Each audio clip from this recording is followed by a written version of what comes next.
जिस वक्त हजरत यूसुफ अलैहिस्सलाम को इन भाइयों ने कुएं में डाला था ना, उनमें एक भाई था, आपको याद होगा हमने पढ़ा था, जिसने मशवरा दिया था कि यूसुफ को कत्ल नहीं करो बल्कि क्या करो, कुएं में डालो। वो उलमा ने लिखा है कि उसके दिल में हजरत यूसुफ के लिए बहरहाल नरम गोशा था, वो उन भाइयों का मुकाबला नहीं कर सकता था, लेकिन बहरहाल कोशिश करता था कि अपनी जो मदद वो हजरत यूसुफ की कर सके करने की कोशिश करते थे। इसलिए बाकियों ने जब बहस की कि क्या कत्ल कर दें, तो इसलिए मशवरा दिया था कि कत्ल नहीं करो, कुएं में डाल दो। लेकिन उलमा ने लिखा है, इसका नाम था, किताबों में मिलता है यहूदा। क्या नाम था?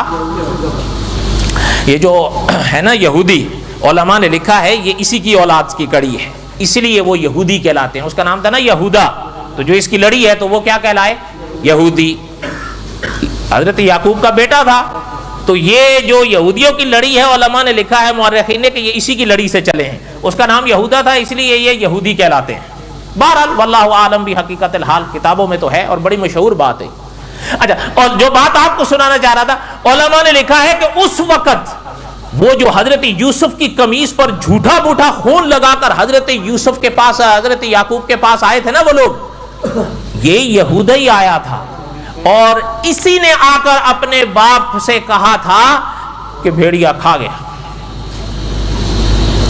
ठीक है, अब उलमा ने लिखा है जब काफिला, ये बात ज़हन में आ गई है, अब सुने जो क्यों सुना रहा हूं, ये बात को दोहरा क्यों रहा हूं। जब ये काफिला पहुंचा ना घर के आगे, हजरत याकूब के घर के आगे किनान में, तो उलमाए मुफस्सरीन ने लिखा है कि हजरत यूसुफ की कमीज